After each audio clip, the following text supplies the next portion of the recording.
Hey Google, open office shade. We wait. Got it. Opening office shade. I recently did a renovation and I wanted to automate two things. One, I wanted to automate all of my curtains. I call them shades in this instance. And I also wanted to be able to control all the air conditioners from a single place. So as part of my research, I installed Somfy blinds, but I didn't have a way to automatically open and close them and control them all through an application, which is what I really wanted. The last thing I wanted to do was to walk all over the house, shutting the curtains every morning, opening the curtains every day.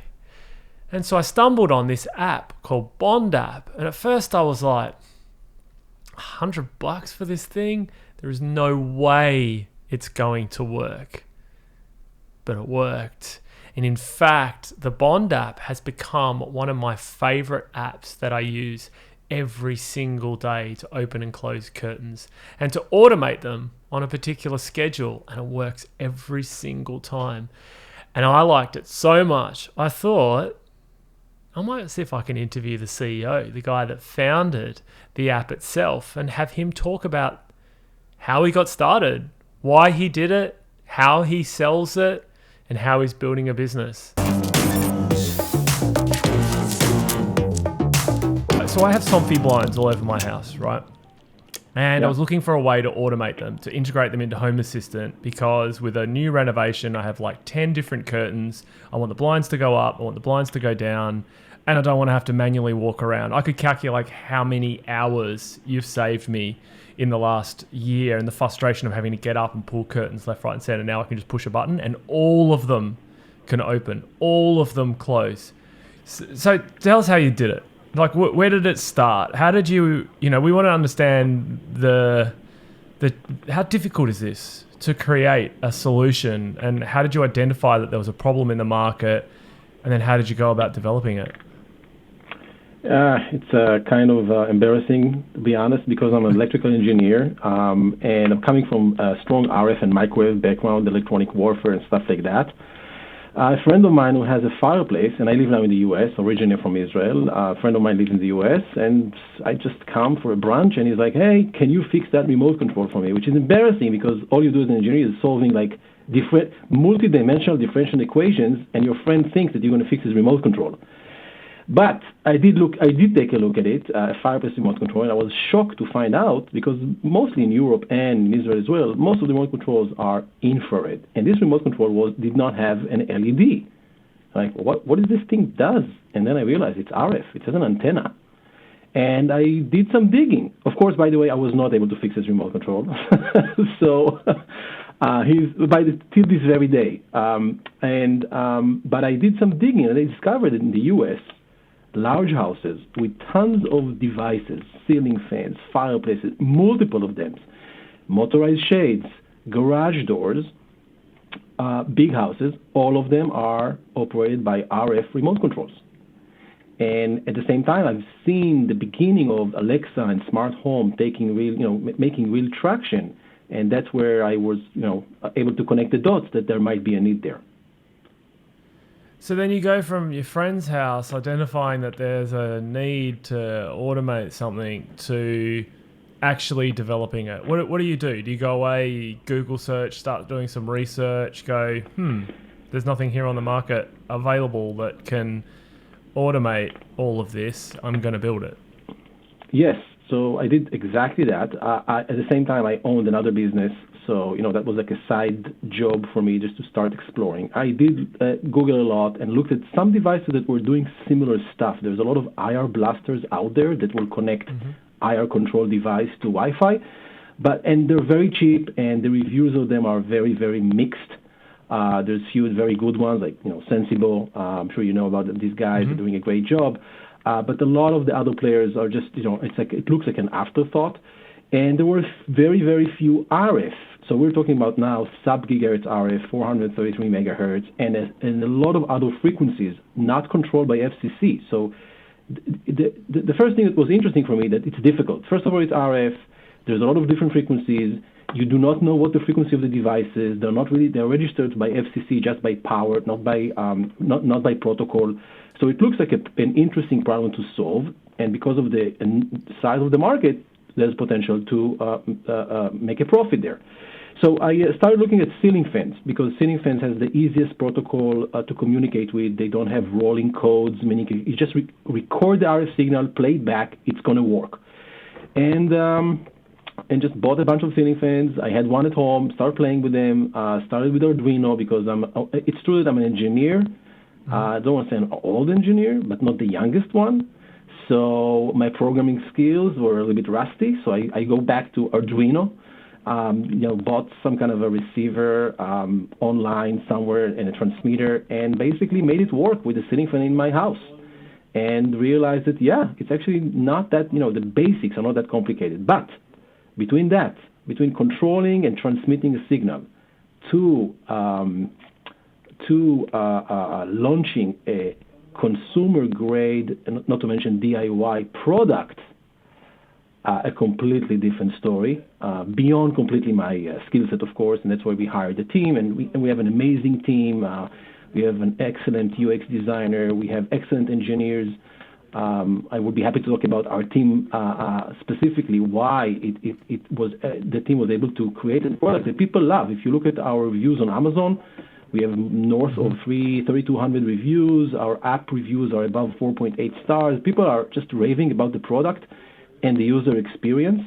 And I think that tremendous amount of time was invested there, constantly testing, beta testing, and also a lot to be said about our early adopters. Most of our early adopters, the first days when we launched, we were all doing customer support calls, engineers, myself, and I'm talking to people who just bought the product on Amazon randomly, and the guy tells me, I own a software company with like 60 employees. I know what you're going through, and and he's giving us tip, and he's finding bugs for us. So it was an amazing experience. People were so supportive. They understand they're buying a new product, and they really helped us through that beginning. So. And the product went, of course, through a lot of different variations. In the beginning, it was a plug on the wall. We took it to CES. People didn't understand. They said, wait a second, you have to plug it to the wall, and the same plug that the ceiling fan is connected through the wire in the wall. So we understood that even the industrial design aspect of the product initially were confusing. The other thing I want to say about that is that it's quite difficult to explain to DIY users who are used to buy just an IoT product and just connect it to Wi-Fi, that you need to teach this device how to control your appliance. By connecting this device to Wi-Fi, downloading the app, everything is connected, great, it does nothing. It has no value. You need to we use the word introduce or pair it or record a remote control. So we've done a lot of study. We just, picked a lot of people, innocent people, friends and family, and just, videotaped them. See, I said videotaped. I just aged myself. Yeah. But we videoed them. So, how people operate. If you think about that again, you have to operate the app with one hand, right? Look at the bond, see how it responds with the lights, and then with the other hand, use the remote control to make the pairing process. So now it's like, it's like an advanced type of a user. So this is something that took us few years to optimize after we launched. But I think, just to summarize that, I think that the key decision, one of the major decisions we had to make is we made some promises in the beginning, like a marketing video, like all those startups, and this thing is going to control garage doors and it's going to control your fireplaces. And then here we have to launch. And there's no chance you can launch with all of those things working well day one. And we made a decision to just launch for ceiling fans and nothing else. And we got some disappointed customers that were expecting for more. But we followed through and we added a lot of functionalities later on through firmware updates and communicating with our users. That's a really good point for anyone launching an app. It's crawl, walk, run. Don't promise everything. Just go after the small thing that you're capable of doing, learn from it, and evolve, right? Totally. And I'm a big fan of focus and narrow. We always say that we love to go narrow and deep. So if you think about what we've done for the first 3 years of the company, once we basically reduces the noise of everything and became ceiling fan fanatics. ceiling fan is people like it, but it's not a very sexy industry or interesting device in your home. And we've discovered that in the U.S. alone, 15 million ceiling fans sold annually. The install base is huge. Wow. And what happened by being fanatics about ceiling fans, we discovered that, as always, the devil is in the details. And just connecting a ceiling fan and just making it work with a button in an app is just not enough, even though it's a relatively simple device.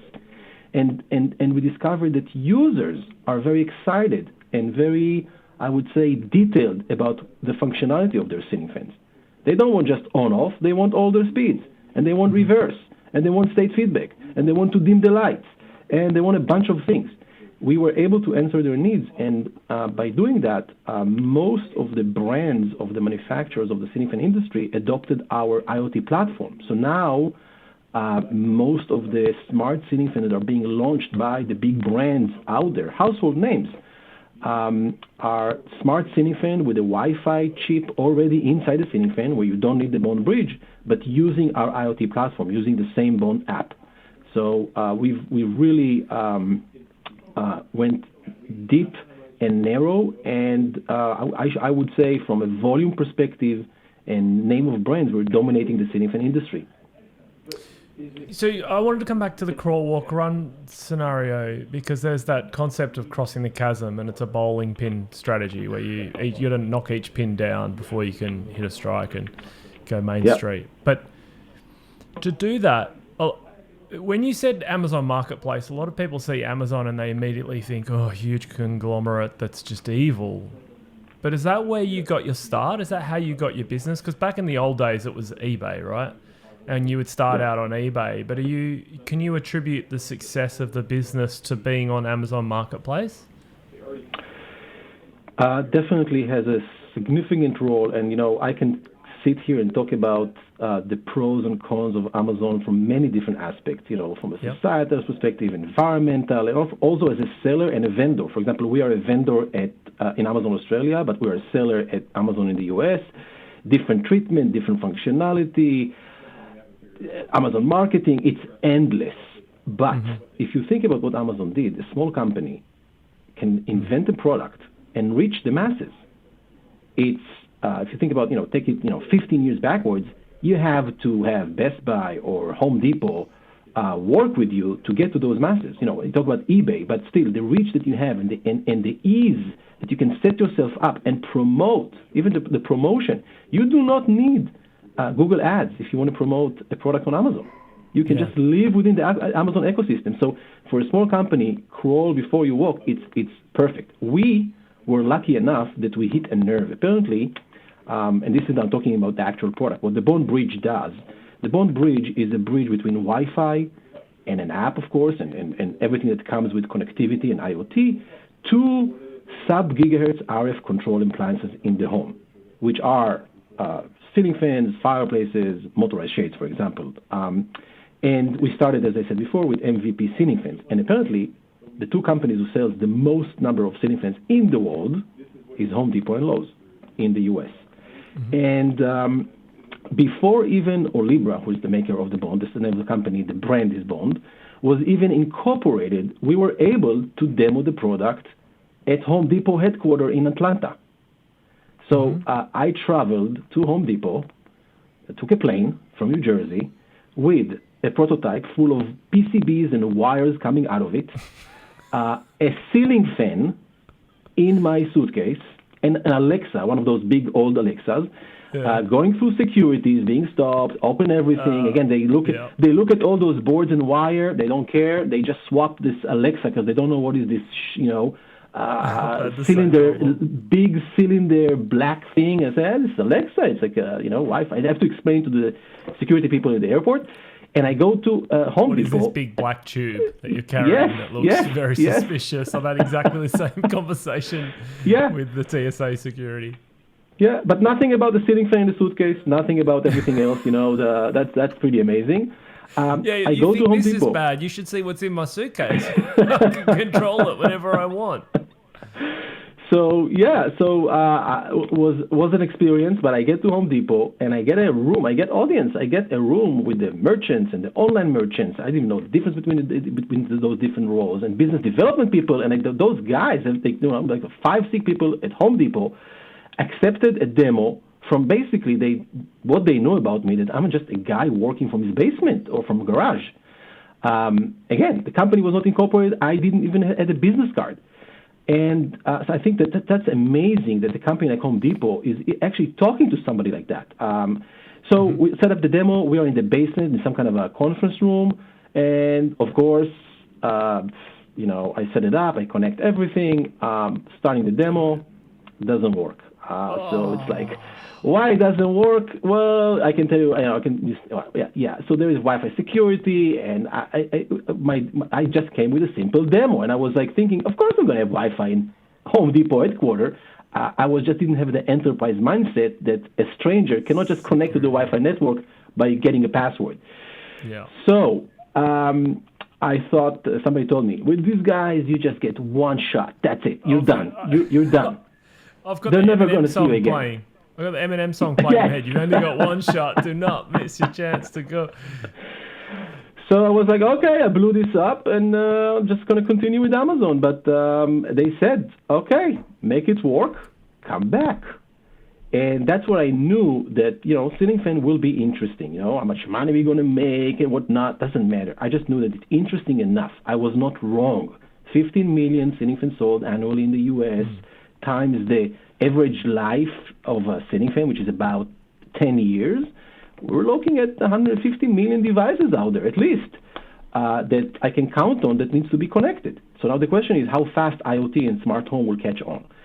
So I showed up again there after a few months, and it did work. And we launched day one, not just on Amazon, which is an amazing thing by itself, but day one we've launched with Home Depot, which was amazing. And these guys did an amazing job promoting the product and later on bundling it. So now you can buy a single click one SKU on Amazon, a non-smart ceiling fan that is basically promoted as a smart ceiling fan just because it's being bundled with the Bond Bridge. It's a phenomenal story. It really is. I mean, going back to what you said about the difficulty of understanding how it works, that was definitely one thing that when I first got it, for anyone who's not seen this thing, it just looks like a saucer. It looks like a little black UFO. It looks like a larger hockey puck. Yeah. And I pull it out and I'm staring at it and I'm going, how is this thing going to get those things to open and close? And so then I go through the instructions. All right, I've got to toggle this, I've got to do that. And I go, all right. So I end up with my Somfy remote. This is my TV remote that I'm holding up for anyone who's listening on audio only. I'm holding a Samsung, remote control up. But that's basically what the Somfy blind looks like. And I got to pair it somehow. The first time I did it, I failed. But I'll come back to how good the customer service was to actually get it to work. Because actually the point I wanted to make was, when you've got Somfy blinds, you actually have, in my house anyway, I have 12 different blinds controlling 12 different blinds, and each one has a program that allows maybe 4 different variations. But for some reason, and over on my left shoulder or behind me, I've got a Home Assistant dashboard, and that Home Assistant dashboard can control the 14 different blinds. What I don't get, how does it know? Because it sits, this little disc just sits in a cupboard next to my Wi-Fi router. I program all the remote controls. I never have to touch the remote controls again, but I still can control it manually with the remote controls. But I can also now open the Bond app on my phone or Home Assistant, click any one of my blinds, and over Wi-Fi, somehow it's communicating from the Bond to the unit and it's opening it. I don't get why it wouldn't just open all of them. You're laughing because you're like, I know why. Yes. It's a great question. So, and again, this is the kind of things we've dealt with as we've developed the product. And the nice thing about starting with ceiling fans that it's a much simpler device to deal with from a communication protocol. So, talking about shades specifically, so we expanded it to shades, and also as a company, Yes, we're controlling fireplaces, but we focus on ceiling fans, and we've, as I said, become a platform for smart ceiling fan out of the box. And now we've decided to focus on shades, and we discovered that the shade industry is very siloed, and the protocols are much more complicated because shades have aspects related to privacy. There's also energy, which is a use case, but it's really privacy. So specifically with Somfy, and that's not the case for every type of motorized shade. Somfy is a motor manufacturer who is manufacturing also the remote controls. But the shade that you're using was manufactured by a manufacturer who put together a motor with the remote and fabric and everything, and then sold it to somebody who installed it for you. Yep. Each shade motor has a receiver inside. If it's a two-way communication motor, which is not the case with Somfy, it will have a receiver and a transmitter. But the receiver, each one of those motors has a special address. So the same thing that we have IP addresses in TCP/IP, right? So there's a special address, and all of them are listening at the same time, but they're looking at the bits, the data that comes with the RF communication, and they're looking at the address bits, and they're asking, this is me? And if it's not me, I'm just ignoring it. That's basically how it's being done. In the case of Somfy, in addition to that, they also added another layer, which is called rolling code. So now for everybody who want to geek out about RF communication, and this is just the tip of the iceberg of RF communication, because those are still relatively simple communication protocols. Every time you click on your Somfy remote control or the bond bridge is communicating with one of your shades, even though you're communicating with that shade in the morning and then you're communicating with that shade again in the evening, closing it, every time a different signal is being sent. Why? Because they want to prevent a man-in-the-middle attack, meaning somebody just listening to that signal and then coming up later and just retransmitting that signal, exactly same signal again. In this case, the shade will listen to that signal and say, is that my address? Yes, I should act on it. Wait a second. This secret counter, which is the rolling code, is wrong. It's actually something I've seen before, yesterday. I'm going to ignore that because I only count forward. Now, this is a simplification of that, but that's a layer of security. I do not know if security is the right word, but that's a layer of security, making sure that you only listen. Basically, there's a pairing between the remote control and the transmitter, and they continuously count forward, so they know they're moving together. This is specifically how it works with the Somfy shades. And talking about crawling before you walk, that's why we did not want to start with shades, because they're a little bit more demanding from an RF protocol perspective. So when you get to the more complicated ones, because that's fascinating, so you start working on like Somfy, when you get to those, do you have to, did you talk to their engineering team or anything like that to sort of get behind the scenes with the code, or are you able to reverse engineer it, or just trial and error? Yeah, so it depends on the protocol and how complicated it is. So when we first started, and Somfy, again, Somfy is a great company. They make great product, but we are an IoT company obsessed with customer support, which we're probably going to talk about later. Yeah, I'm going to talk about that.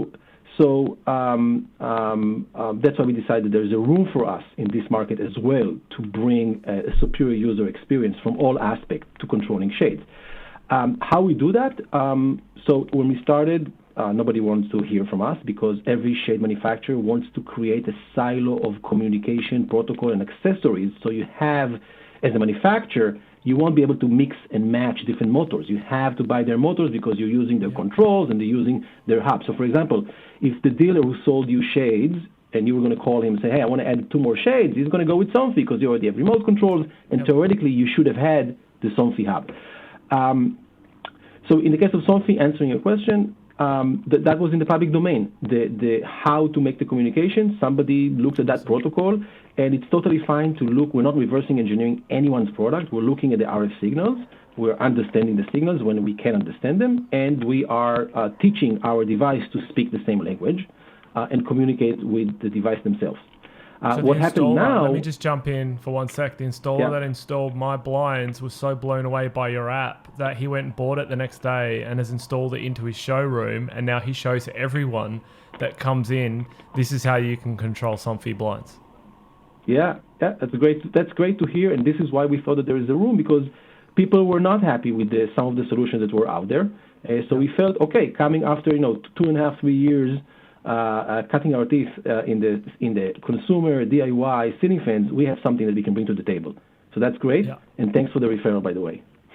Yeah. So okay, now I'm going to tell you about the customer support, right? And for anyone out there,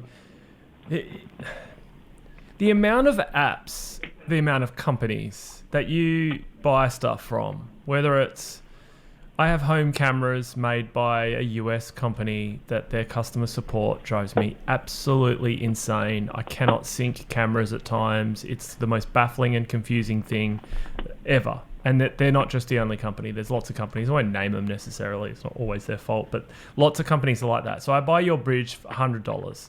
I read it on Amazon, and most of the reviews are like, this thing's amazing, it works. In my head, I've worked in IT for long enough to go, this thing isn't going to work. Not for $100. It is not going to solve my problem, but I'm going to give it a go, and it's $100. And if it doesn't work, I'll throw it in the bin.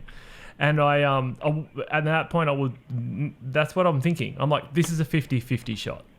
I get it. I open it up, I look at it, it confuses the hell out of me. I go, okay, I follow the videos online, and I stuffed up. I didn't get the exact sequence of what I was supposed to do. There was a pairing thing on the back, and I was meant to hold that down to make the blind shutter, and I didn't know. So I contacted support thinking, they ain't going to reply to me. And I said, I can't get this to work. Just doesn't seem to work. I got a response within an hour saying, have you turned the remote over and have you held the button down and until it toggles, and then that's when you'll know it works. Your customer support within an hour responded to me. Yep. Some guy in Australia that only paid $100 on an Amazon marketplace. Yes. We have customer support 7 days a week, 12 hours a day, not 5 days a week, 9 to 5, because we know that people who are using our product usually are at work between 9 to 5. And they don't set up the product where they are in the office. They're going back home. Well, today it's a little bit different. But they go back home, and after hours they're doing it. So that was by design intentional. Well, yeah, okay, that makes sense. Yeah. You got to give I can even go back to my email exchange. I'll try and find out who the person was, and I'll send you their details, because it's that sort of positive experience that leads me to raving about it to everyone. It led me to want to do a podcast with you, because I'm just like, what an awesome solution, what an awesome company. And it's still the best app. Every day at 3:00, the automated blind comes down to block the sun, and the curtains come up. For anyone who hasn't got one of these, I highly recommend. I purchased mine. For anyone out there, I guess they go to Amazon to buy them. I went to Amazon in Australia to buy it. It shipped within 3 or 4 days. But obviously, do you want to share, like, how do people buy this product? So they can buy it on Amazon, or in the US in Home Depot. In Australia, they can buy it on Amazon Australia. It's also sold in Canada. I prefer that they will buy it from our website. We'll just make a little bit more money, but we're making it available in as many places as possible, because we are in the shade industry. And the shade industry is primarily, I would say, being retailed by dealers and professional installers.